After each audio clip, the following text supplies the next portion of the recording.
സങ്കീർത്തനം 42.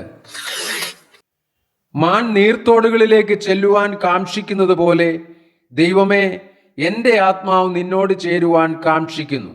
എൻ്റെ ആത്മാവ് ദൈവത്തിനായി, ജീവനുള്ള ദൈവത്തിനായി തന്നെ ദാഹിക്കുന്നു. ഞാൻ എപ്പോൾ ദൈവസന്നിധിയിൽ ചെല്ലുവാൻ ഇടയാകും?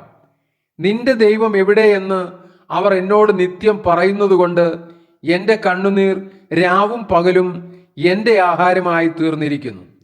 ഉത്സവം ആചരിക്കുന്ന പുരുഷാരത്തിൻ്റെ സന്തോഷവും സ്തോത്രവുമായ സ്വരത്തോടുകൂടെ സമൂഹമധ്യേ ഞാൻ ദൈവാലയത്തിലേക്ക് ചെന്നത് ഓർത്ത് എൻ്റെ ഉള്ളം എന്നിൽ പകരുന്നു. എൻ്റെ ആത്മാവേ, നീ വിഷാദിച്ച ഉള്ളിൽ ഞരങ്ങുന്നത് എന്ത്? ദൈവത്തിൽ പ്രത്യാശ വയ്ക്കുക. അവൻ എൻ്റെ മുഖപ്രകാശ രക്ഷയും എൻ്റെ ദൈവവുമാകുന്നു എന്നിങ്ങനെ ഞാൻ ഇനിയും അവനെ സ്തുതിക്കും. എൻ്റെ ദൈവമേ, എൻ്റെ ആത്മാവ് എന്നിൽ വിഷാദിച്ചിരിക്കുന്നു.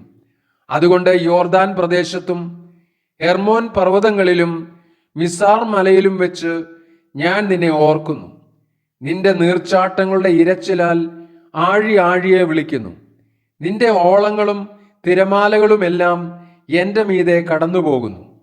യഹോവ പകൽ നേരത്ത് തൻ്റെ ദയ കൽപ്പിക്കും. രാത്രി സമയത്ത് ഞാൻ അവന് പാട്ടുപാടിക്കൊണ്ടിരിക്കും. എൻ്റെ ജീവന്റെ ദൈവത്തോടുള്ള പ്രാർത്ഥന തന്നെ. നീ എന്നെ മറന്നതെന്ത്?